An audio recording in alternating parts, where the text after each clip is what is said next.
Hi, I'm Peter McTavish and welcome back to another DCG tutorial, kind of. So this one, as you see here, I've been asked about predictions for this year's exam. And last year, or when I started doing the YouTube channel, obviously there's been questions about predictions for what come up. First thing I want to say is DCG can't be predicted. Okay, it's very unpredictable, very random. Last year in a comment for the 2015 exam, I said that axonometric couldn't come up because it come up 2 years previous. It definitely wouldn't come up 3 years in a row in section B, and of course it did. So you can look at the past exam papers, you can try and figure out a bit of a pattern, but at the end of the day, anything can come up. And if you've been using YouTube to study for your Leaving Cert, I'm assuming you would come across this guy, and I think he was trying to repeat the Leaving Cert, doing as many subjects as he could, and he was confident enough in other subjects, but I gotta love his reaction to DCG, and I'll put a link in one of the cards here now. And he literally hated it, couldn't predict it, okay? Because it's such a specialised subject. And then it goes immediately to exercises of, oh, now draw an axonometric projection of this shape. And it doesn't give any solutions in the back of the book of how that is done. So if you're trying to teach yourself DCG, that book is a waste of time. You need a teacher for that subject. There's no decent book that shows you what to do. That's why it's one of my least favourite subjects of the 30 that I'm doing. In fact, even though I'm only doing it at ordinary level, I have a feeling I'm going to fail it. And being a teacher of it, I'm quite proud of that, because you need to have covered your topics. And covered is a bad word, but you need to understand your subjects, or you need to understand the material in order to be able to successfully do your DCG exam. So I'll try and have a look at section A and B. Obviously you know what's coming up in section C, so that should be a given. That should be the majority of your 90 marks in that section, okay? Choose your best two. Obviously have 2, 3 or 4 done, but choose your best two and know them like the back of your hand. So if you notice so far, this isn't a video, more commentary with images. I thought that would be better for this. So we're going to look at section A first.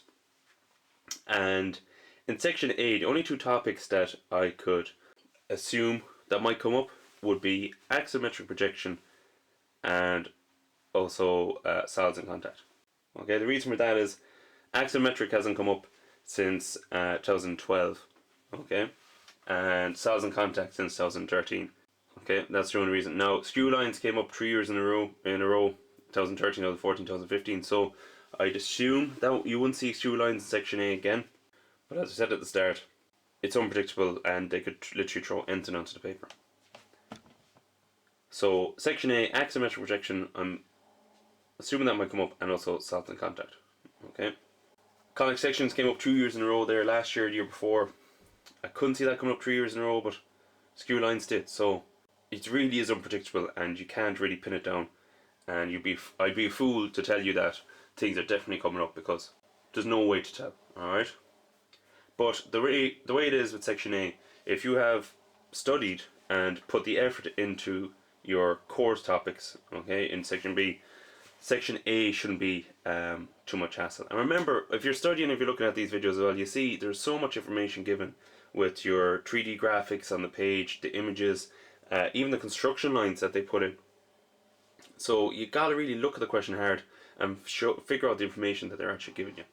So that's all I'm really saying for section A. Axonometric projection possibly, and solids in contact maybe. Okay, the rest, it's all up in the air. For section B, the only topic that I'd be confident that might come up is conic sections. And conic sections similar to this mock question here, where you have your elevation, you have to get the focal sphere and so on, and the directrix, and the center line and the vertex and so on, and do the true shape of it. Okay, so I could see that coming up because it hasn't come up since 2012, and that's the only one really that I'd be confident that might come up. Intersection of surfaces or interpenetration, you could possibly see that come up in section B as well, because it hasn't come up as a question onto itself since 2011, and last year it came up as part of the axonometric.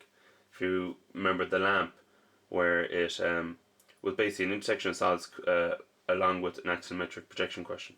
Okay, axonometric projection came up 3 years in a row, Last year I said definitely come up 3 years in a row. Never mind, I wouldn't expect it to come up 2 years in a row, and it did. So, for all I know, it'll come up 4 years in a row.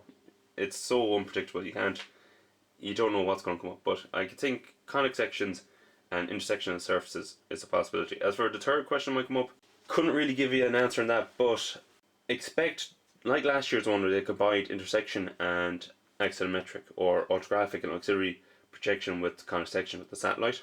Expect a combination question. Expect the unexpected, basically. Expect to have two topics thrown together. So you really need to read the question thoroughly and get as much information out of the question as you possibly can. Okay?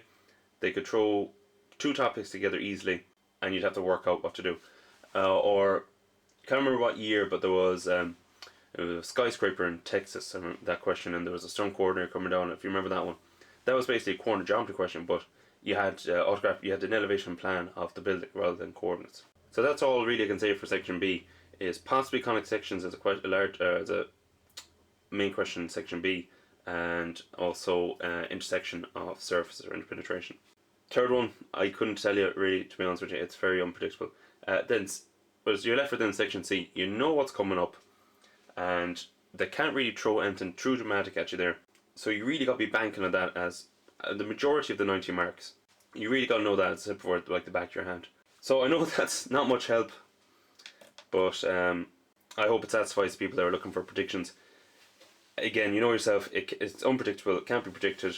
If you try and predict it like I did, saying the axonometric can come up, and then it does. So you really don't know what to say about what might come up. But anyways, I hope that helped, and best luck with the study and best luck with the exams. And I'll see you in the next one.